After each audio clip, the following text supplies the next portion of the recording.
Good afternoon, everybody, and welcome back to Campus Compact's Compact 20 virtual gathering. It's terrific to be with you once again. We are about to get started with our next session, an equity lens on voting, espousing an intersectional perspective for voter parity. And in a few moments, I will introduce and turn it over to our presenters. But first, I just want to give a few reminders. If you are joining us for the first time, welcome. A couple housekeeping items to get us started.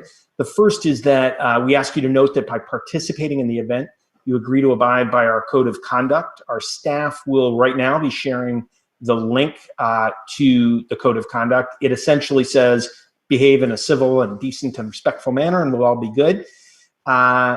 The next thing I would say is that if you have questions that you would like us to put to our panelists, you can type those in the chat either on Facebook or YouTube Live or wherever you're watching. Our staff will be gathering those up, sending them our way, and we'll be able to ask our presenters those questions after they've shared their presentation. Same story if you have a technical question. You can post it in the chat and we will follow up with you to try to address whatever the issue is. I think I forgot to introduce myself. I'm Andrew Seligson, president of Campus Compact. It's great to be with you. And, I just wanted to say very quickly, we started out our day with some meditations, I would say, on knowledge. So Mike Caulfield sharing a bit about the challenges of distinguishing reliable from unreliable political information or other kinds of information online and teaching students to address that. We just had a session focused on ways of knowing outside the sort of narrow strictures of academic knowledge. And the reason we care so much about those issues is because knowledge is the grounding for participation in the political process, and what kinds of information and what kinds of knowledge count and are taken seriously have an awful lot to do with what sorts of outcomes and the degree of equity and justice we are able to achieve. And now we're moving into a couple sessions about formal participation in legally sanctioned democratic processes, and in particular voting. So we have two sessions that deal with voting issues. And so hopefully those connect up in some way, those questions about knowledge and who gets to share what kind of information and how we know whether to take it seriously, and these questions about who participates and on what terms and who has the knowledge to understand how to address their participation in these processes. So we've got some themes moving through the day that I hope you're finding interesting and relevant to your own work, your own practice. So, as I said, the session we are moving into is an equity lens on voting, espousing an intersectional perspective for voter parity. Our presenters are Carmen Linero-Lopez, the National Campus Organizer for the Feminist Majority Foundation, Christina Sanders, Regional Programs Manager with the Andrew Goodman Foundation, and Kathryn Quintin, Partnerships Manager of the Students Learn, Students Vote Coalition at the National Council on Citizenship. And I will now turn it over to Kathryn. Hello, everyone. I hope you're doing well, and I'm sounding great. Welcome to our presentation, An Equity Lens on Voting. To quickly introduce ourselves again, I'm Kathryn. I work as the SLSB Coalition as our Partnerships Manager. We're the largest network of nearly 400 organizations across the country that focuses on increasing democratic engagement and student voting on college campuses. Hi, everyone. Again, my name is Carmen Linero-Lopez, and I'm the National Campus Organizer for Feminist Campus, a program of the Feminist Majority Foundation. I work with college students all over the country on a huge variety of intersectional feminist issues, including civic learning and democratic engagement. And hi, my name is Christina Sanders. I'm a Regional Program Manager at the Andrew Goodman Foundation. I manage a portfolio of campuses across 5 states, including Texas, Arizona, Louisiana, Mississippi, Alabama, and Arkansas. We're really excited about being here, and we thank Campus Compact for this opportunity. So we're going to talk a little bit about our goals for the next 45 minutes. First, we're going to talk a little bit about the barriers we see that our underrepresented communities face and how we approach those barriers. We also learn about some equitable strategies on how to address these barriers through some of the really cool stories we've created for you all today. And lastly, we're going to share throughout the presentation about different resources you all can opt into so you can learn more about how to develop or create your campus plans when you are thinking about your campus. So first, in order to effectively work on improving your campus's voter turnout and achieving voter parity across your campus, you'll need to identify turnout gaps at your institution. An easy way to do this is by signing up for NSOLVE, the National Study of Learning, Voting, and Engagement at Tufts Institute for Democracy and Higher Education. Your campus's NSOLVE report will show you your students' voting and registration rates, as well as how those rates break down across different groups on your campus. You have the two arrows here showing that. You have options in terms of how your information is broken down, including by voting method, age group, gender, race or ethnicity, and field of study. NSOLVE also produces a national report, which allows us to see trends across the country in how students and different student groups are voting. We can see, for example, how different race or ethnic groups vote on campuses nationwide. In 2018 and 2014, students generally followed the trends we see in the general population. White students voting at the highest rates, followed by Black students, followed by Latinx students, followed by Asian American students.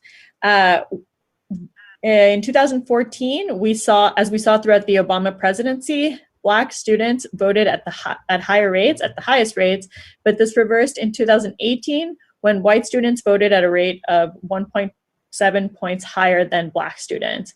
We also saw a tremendous increase in Asian American participation, although they continued to, so they almost tripled, but they did continue to be below the national average. So this is a population that we're going to be discussing today. NSOLVE's national report also summarizes voting trends by field of study. In 2018, again, we saw education majors far outpacing all other fields of study in their voter turnout at 47%, and STEM trailing far behind at 34.4%. Beyond consulting NSOLVE's 2018 nationwide report, we reviewed research produced by CIRCLE, the Center for Information and Research on Civic Learning and Engagement, also at the Institute for Democracy and Higher Education at Tufts. We also went over data from Pew, PRRI, the University of Southern California, Ideas 42, and more, and we definitely encourage you to reach out if you'd like to know more about this information. So, having established these turnout gaps, we now turn to the barriers that we've identified to prevent voter parity on campuses across the country. As a caveat, when we talk about barriers and the ways to overcome them, the experiences these students face are not siloed in a particular identity, and there are intersecting issues that would impact anyone from any background. The first four are physical barriers: the time, language, transportation, and voter ID. The mental barriers are distrust, psychological distance, which basically means that students don't see the connection between the issues they care about and voting, conditioned apathy, which means basically that students have been told to not care about voting based on a variety of historical or cultural factors. And the last barrier is simply by not being contacted. So, how do we address these barriers to voting? There are three elements that we lay out today: access, education, and culture. We define voter access as ways to create systems that eliminate restrictive barriers, voter education as arming students with information they need for entering the voting booth, and lastly, culture is when institutions foster an environment that deeply embeds democratic participation in all facets of campus life. So we want to frame this presentation around the stories of students who are impacted on campuses. While the following stories are fictional and don't depict actual persons or events, the experiences these students face are grounded in the realities of the students we work with every day. You're going to meet a few students at Campus Compact University. The campus has worked incredibly hard to increase access, have thoughtful voter education, and have created a culture of democratic engagement on campuses. These experiences are the lived realities of the students on your campuses, and we hope that you are thinking about how to engage your community through the lens of equity and intersectionality, and you are considering how all students are being impacted by the strategies you implement, and not just the stereotypical student when we think about what does a college student look like. Let's hear more about some of the students and what CCE is doing to support their campus. So I'm going to show you our first student. Her name is Shuri. Oh, wait, no. Before I do that, well, just a little bit of background about the campus. It's 40,000 students strong. It has a top engineering school in the country. Hope Andrew agrees with us. And then the coolest part is that it has a campus compact voting coalition that started 2 years ago, and it's led by a student and a staffer on campus. The president's office also has vowed to help integrate democratic action planning into their strategic plan. So our first student is Shuri Aja Adana. She is a second-year mechanical engineer student who recently transferred to CCU from Wakanda Community College. She's still trying to figure out her place on campus, and she's been really enjoying her classes a lot. Her favorite professor is her Intro into Engineering class, Professor Stark. And one day, Professor Stark shared with the class that they were going to do a discussion on engineering and how it connects to the political world. He prompts the class to write on sticky notes with the following questions. In the field of engineering, the policies that elected officials develop impact me because blank. And then he also asks, why is voting important to you, to the campus community, to anyone? And asks students to write their answers on those sticky notes. When the students finished writing their thoughts, they were tasked with walking around the room and reading everyone else's responses. The professor then asked, what resonated with you? A student raised their hand and said, engineers are the ones who are creating the voting machines and that read our ballots. So if we as engineering students aren't thinking about voting or the election, how can we expect our democracy to work? Shuri also raised her hand and said, this is all new to me. I don't really know what's happening, but I saw someone wrote something about how NASA funding is tied to the government. I guess voting is important because I want to have a say on how my life is impacted because of the decisions of others, like my paycheck when I work at NASA. In the last 10 minutes, Professor Stark said, thank you to everyone who participated in our discussion, and thank you specifically to Steve, who is a member of the Campus Compact Voting Coalition who came to me with this idea. The work of CVC is so important, and I hope you register to vote with them and help them out in the future. After class, Steve thanked Shuri and shared her thoughts and asked if she wanted to volunteer for the coalition. Their next meeting was about figuring out ways and best places for the buses to pick up students on the way to the polling locations. Shuri was asking to get more information and tentatively agreed to join their next meeting. So what did we learn from Shuri's story? The first is, here's the picture of us riding to the polls.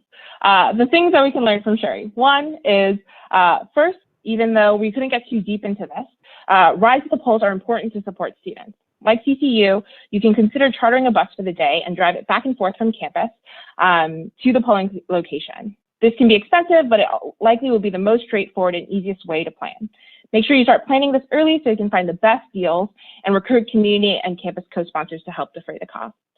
If that's not possible, many places are served by rideshare companies like Uber and Lyft, and those companies, in conjunction with national groups like Vote a Latino or Rock the Vote, are often create free or discounted rides. But just keep in mind that there are some stipulations, so make sure you read the fine print when you're telling your students to do this. The second piece is reaching students in the classroom is huge. Not every student engages in campus life, but ideally every student goes to class, hopefully. And so having organized plans to go into intro or required classes, like her intro into engineering class, is a great way to meet students where they are. Also notice that Steve asked Shuri, saw Shuri speak up, and then asked her to join the coalition. And so training on students will actually communicate to students. Steve was able to work with Professor Stark to do this activity. And so there is, I'm assuming this is going to be okay. So Steve was able to work with Professor Stark to do a classroom activity that was inspired by the Project Pericles voting module. Faculty know how to bridge the gap between their careers and democratic engagement. So pull all of the information together and work with your faculty to think through, how can you do this, and doing all of this great work. The next thing is notice that Professor Stark gave an enthusiastic introduction to Steve. We've been seeing that when faculty members give a dynamic introduction, students are more willing to listen to the speaker and register to vote. Lastly, plan and train your volunteers to register to vote through things called class reps. So at the very end, they talk to them and then they register students to vote. This is a way for students to be able to do it, and it's a great way to have a captive audience. We've seen the strongest percentages of voter registration when people complete class wraps like this. And so now we've learned a little about Shuri, so I turn over to Carmen to talk about her students. And Carmen, you may be muted. Wow, my bad, y'all. My story, meet Joey Lucas. Joey is a first-year deaf student from California thinking about majoring in statistics. She's a recruit for the swim team. She doesn't have a lot of interest in politics, but she's excited to start at CCU. Campus Compact University already has a strong student voter mobilization coalition, and as soon as she finishes picking up her dorm key, a student volunteer with the coalition asked Joey if she would like to register to vote at her new address. The student volunteer quickly realizes Joey is deaf and is prepared to write out her question. Nervous but excited to participate in this facet of student life, Joey agrees to register. While she's completing the form, Joey has a couple questions that she jots down on the small whiteboard she carries around for such occasions. The coalition volunteers are able to answer her questions and have materials to share with Joey about important voting dates and important questions having to do with voting on her campus. The coalition and important dates throughout the semester. The coalition volunteers are knowledgeable, enthusiastic, and welcoming. So after completing the voter registration form, Joey asks about the coalition. As the student volunteer explains what they do, Joey demonstrates interest, and the student volunteer invites her to sign up for their email list and invites her to their next meeting. So, why was this interaction so successful? Well, first, in terms of access, language barriers were removed. How? Student volunteers were well trained. They not only knew how to register voters, they knew how to communicate in a culturally competent way. The four components of cultural competence are awareness, attitude, knowledge, and skills. First, students should be trained to be aware of their personal reactions. Then, they need to learn to examine these reactions and ensure the attitude they project is reflective of the diversity, equity, and inclusion values of your campus vote coalition. Next, their training should ensure they have basic knowledge of appropriate terminology and responses. It is, for example, never the correct response to immediately turn away from someone who does not appear to understand you. It is, on the other hand, appropriate to write things down when communicating with a deaf student if you do not speak or if you do not sign American Sign Language. Finally, training in cultural competence should include skills building. Coalitions should practice simulating actual encounters with students to ensure they have the skills of cultural competence and, of course, to make sure they understand voter registration regulations. Also, something else the students did exceptionally well in this scenario was inviting Joey to join the coalition and getting her contact info so they could follow up. By doing this, they made strides in curbing the language barrier and instituting civics as a part of campus culture because representation matters. In order to build a diverse coalition, the coalition itself must build a culture of inclusivity.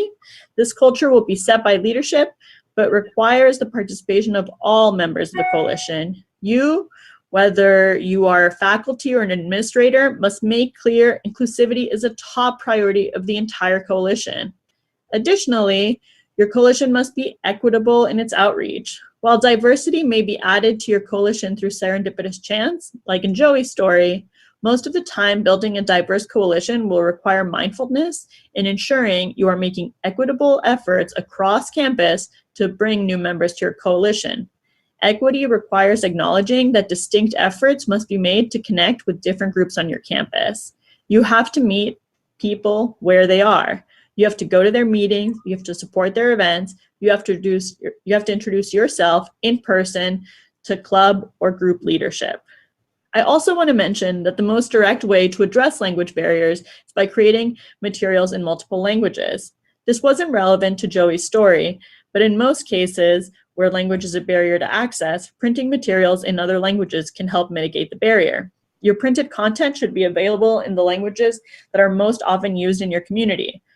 For a lot of the country, that includes Spanish, Chinese, and Braille, but you must do the research on what is right for you.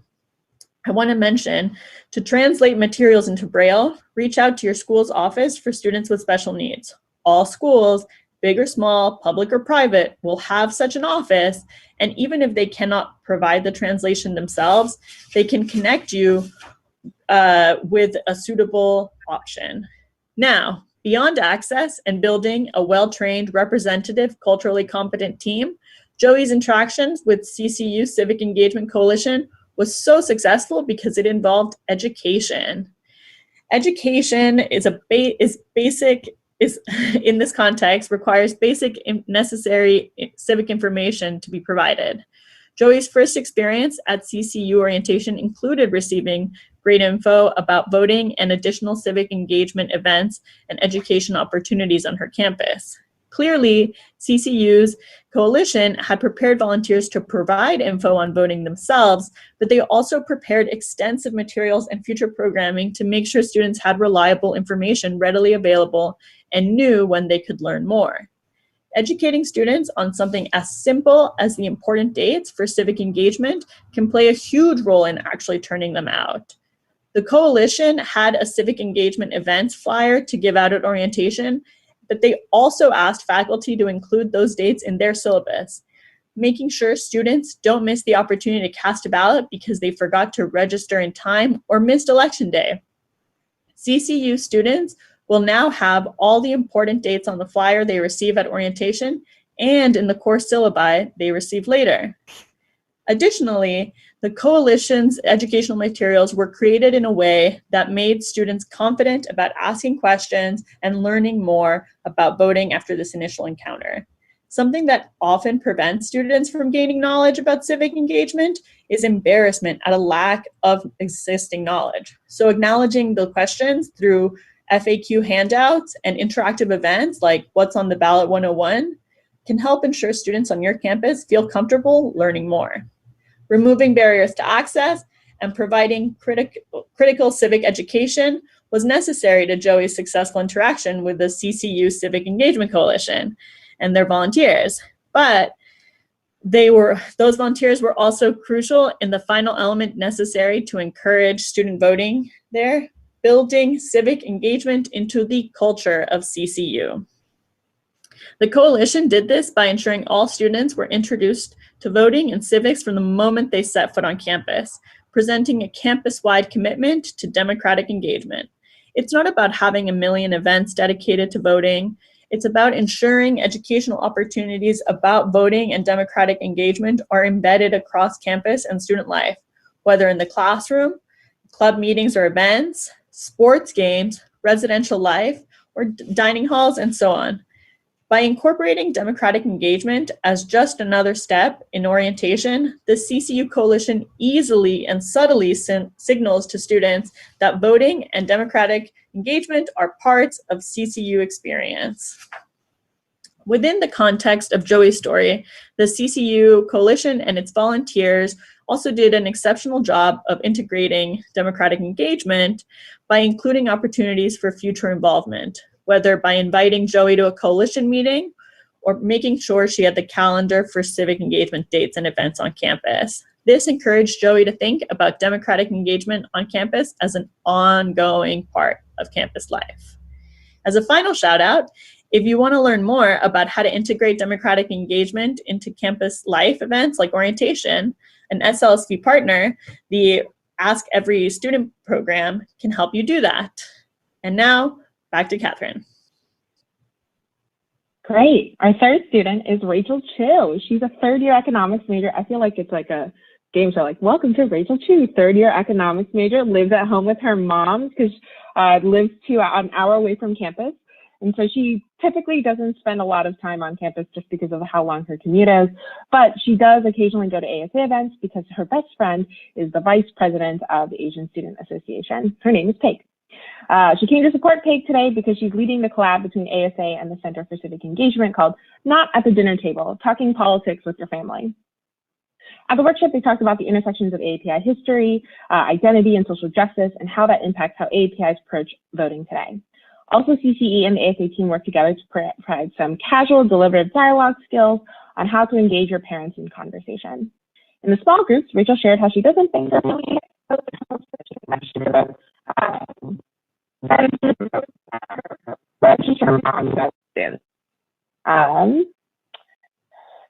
at the end of the event, Kate had some really cool news. She says, we have an exciting announcement. Working with the university president, they have made a campus-wide policy of not penalizing students who have to miss class to cast a ballot as long as they notify their professor in advance. However, students are still responsible for any work that they've missed.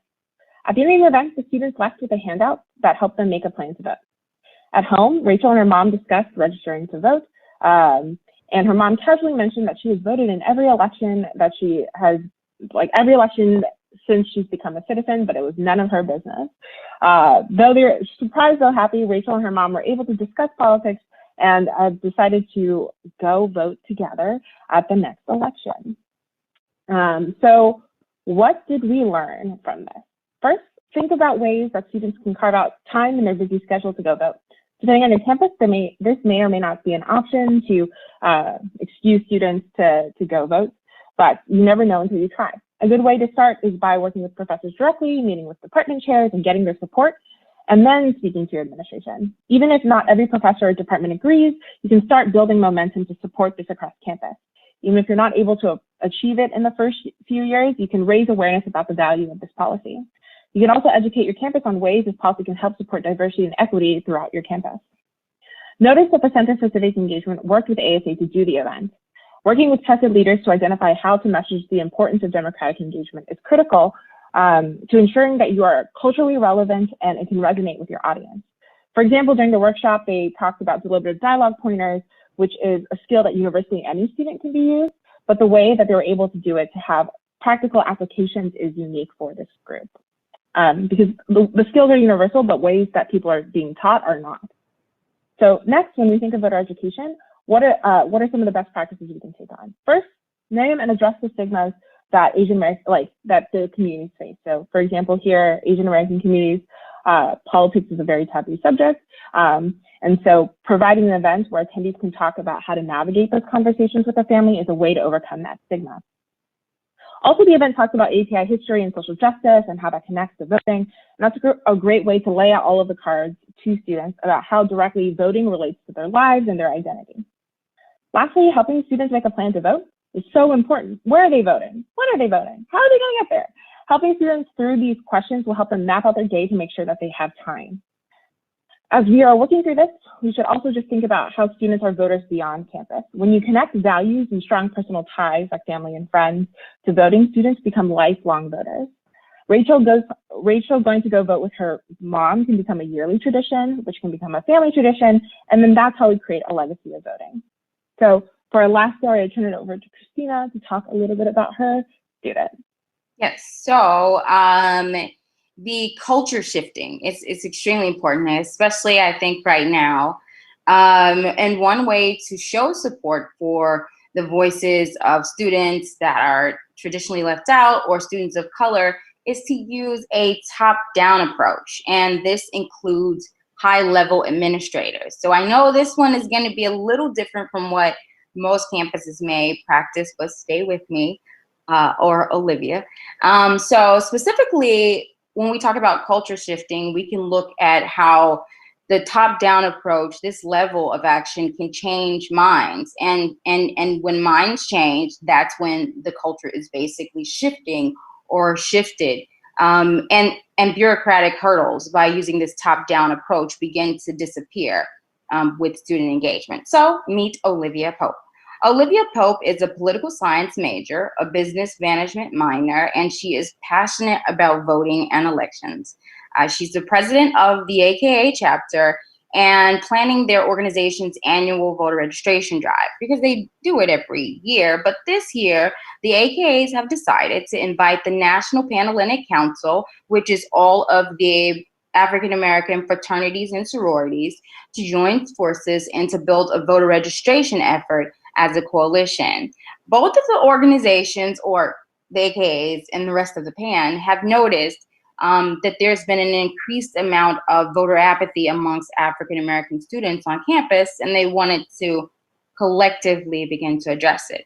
So Ambitious Olivia, who also serves on SGA, was sharing this initiative during a student government meeting. And after the meeting, she received a call from the university president's office with a request from the president to partner with them to host their registration drive.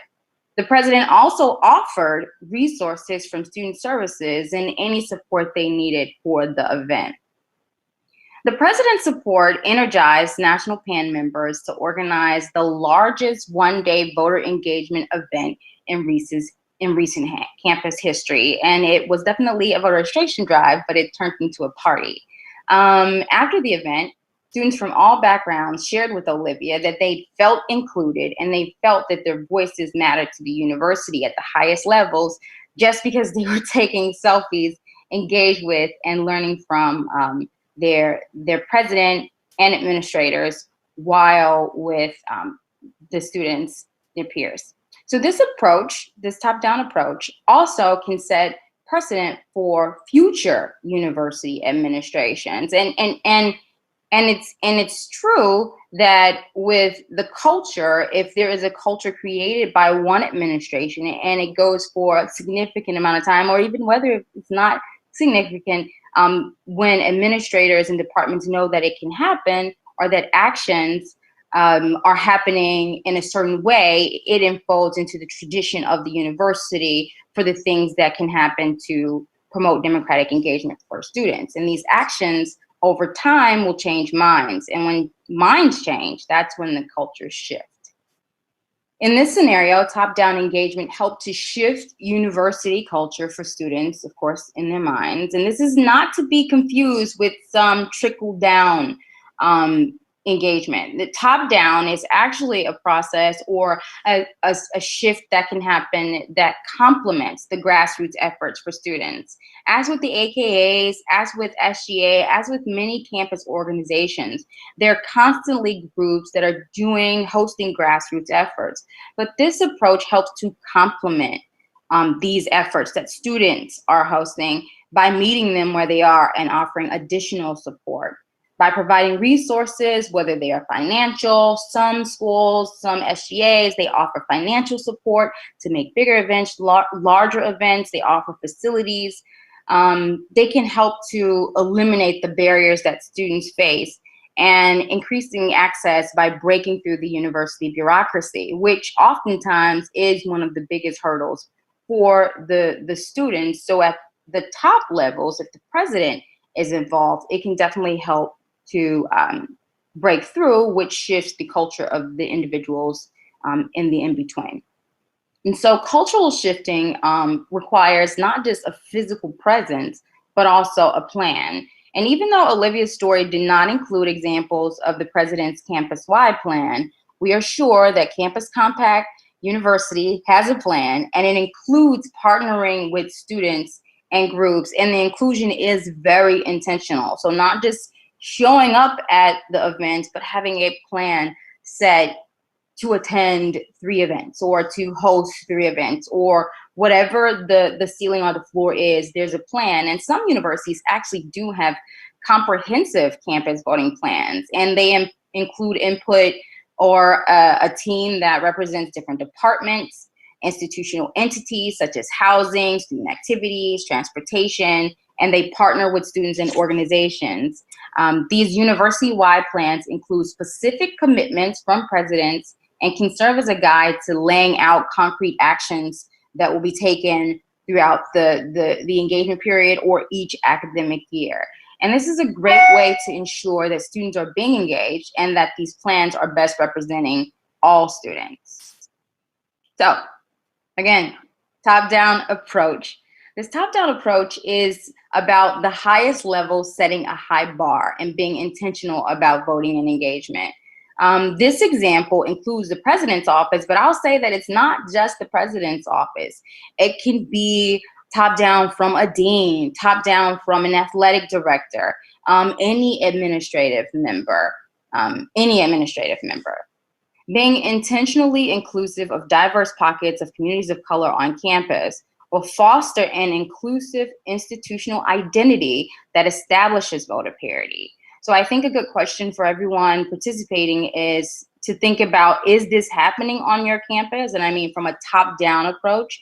And then what bold things could your leadership do to lead the way and begin to shift? And there's always an opportunity to shift, to make it more perfect, to shift the minds and the culture at your universities.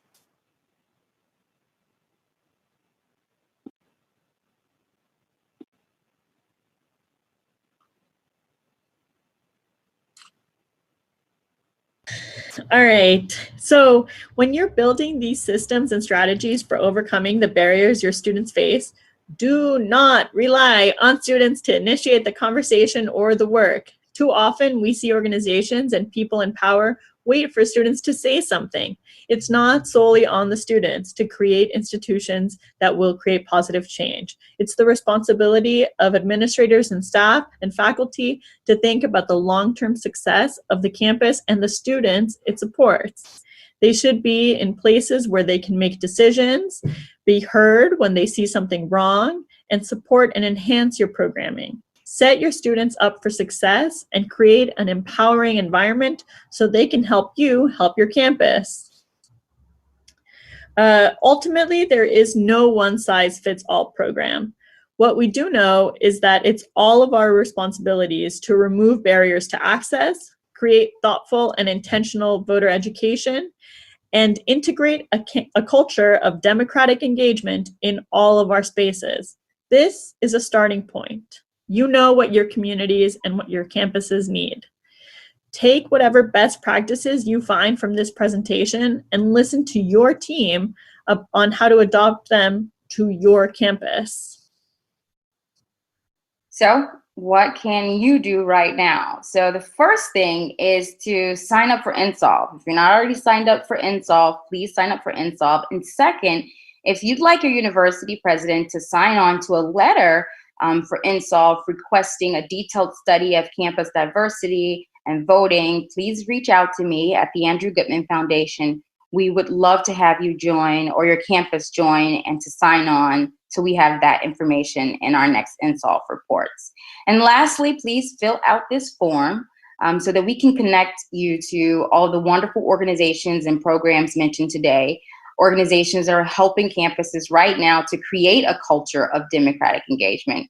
And we know that this work is tough, we know, but you don't need to do it on your own. So if you have any questions on this presentation, or just any questions about any of the subjects or voting or establishing these things on your campus, or you want to learn more about Feminist Majority Foundation, the Students Learn, Students Vote Coalition, or the Andrew Gutman Foundation, you can contact us here.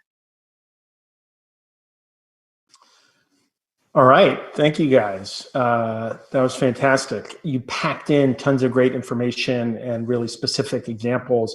We have a little bit of time left, and so maybe hopefully we can get through a couple questions.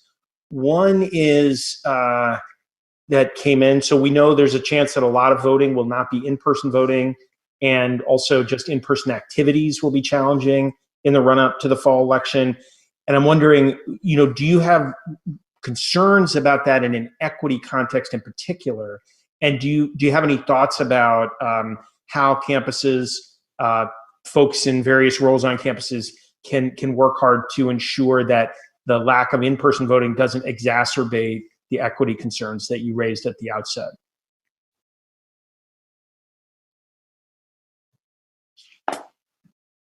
Well, I want to mention that SLSV's parent org, the National Conference on Citizenship, that's what NCOC stands for, right, Kathryn?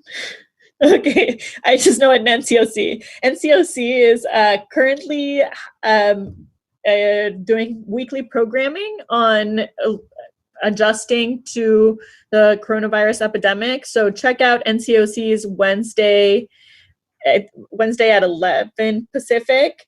Check out NCOC's website on the weekly information sessions on adapting to COVID-19. And then also start creating information on how students can vote by mail or early voting. It's never too early to start researching the incredible complexity of civic laws and voting regulations. So arming your students with the best possible information on alternative voting options and getting them that information early and opening yourself up for questions will go a long way to making sure that if voting is different this year, that they can approach it. Also, Andrew. Yeah, I looked up.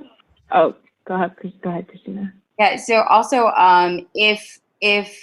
so there are many states where I will tell you your universities will have problems being able to vote, and students aren't necessarily included in the mail-in ballot process. So we are working with many national partners to on some of the legal aspects of making sure students are included in the new legislation that's happening around the country. If that's something you are interested in, please reach out. And also, there is, we at the foundation, we're not in on every campus, but we do have a tool that can be embedded on your website that gives up-to-date information. That's one of the things that we advise our campuses to do, because it's changing every day with COVID in terms of the access to the ballot, the election dates. And if that's something you're interested in, us or our partners can be able to assist with that for your campus. Yeah, and I think for a couple of specific strategies, I think right now we're in unprecedented times. I feel like unprecedented I've used more times now than I have ever in my life combined. But we should be using this opportunity to not say like, oh no, like no one's on campus, we can't do anything, but using this as an opportunity to think through like, how are we going to support our students in a digital space? Because there's always going to be students studying abroad. There's always going to be students who are studying online.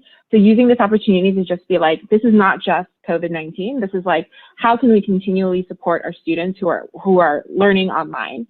I heard that from a really cool professor named Allison Ray from SUNY, so I got to start thinking about that. Some other things to think about for your students is just like right now, students could be checking where their mailing address is. And so if they still have a choice whether or not they want to vote on campus or at home, they should just think through where they want to vote, just update their registration to where it is, but always update their mailing address to where they're living right now. They can change their mailing address later. And so just making sure that they're getting all of that mail that is needed to be sent over. And so to answer your question directly about like, how does this affect us? Like in an equity lens, I feel like a part of me doesn't really know, but at the same time, like we're also all building strategies about like how can we create some inclusive work to support students during this time. I would share that if your campus is still thinking about their plans, Votes and Ballots is like this like action planning game that you can do on Democracy Works' website, and we added a page around digital organizing. And so if you want to help us start thinking about critically about like how can we adapt these digital organizing strategies to support students on campus, I would suggest you play that game and then send that game to us. And then we're constantly adapting and sharing out here at the Coalition resources and best practices that we're learning all throughout that space. So it's an emerging conversation. Well, I appreciate that response, just the additional ideas. We're basically at time. I do want to say for folks who are watching, so first of all, we're about to move into another session on voting so we can keep the conversation going. Also, we have the Slack chat channel focused on student voting. And so for questions and continued conversation, because I know there were tons more questions that we just did not have time for, but I just want to thank Carmen and Kathryn and Christina for sharing what you did. Really appreciate your being here. I'm giving you a round of applause here in my house. And we are going next to a session called Paving a Path to the Polls, Overcoming Process Barriers through Student Voter Education. So very closely connected to the themes we were just discussing. One important thing to know, there is no break between this session and the next one. So this will just roll directly in. There'll be just like a minute or so of background stuff on the screen, and then our next set of presenters will magically pop up. So again, thank you to all three of you for the work you do and for sharing some of it with us. Look forward to continue working together. and keeping the conversation going about getting more students involved more equitably. So thank you so much. Yeah, thank you, Andrew. And thank you, Campus Compact.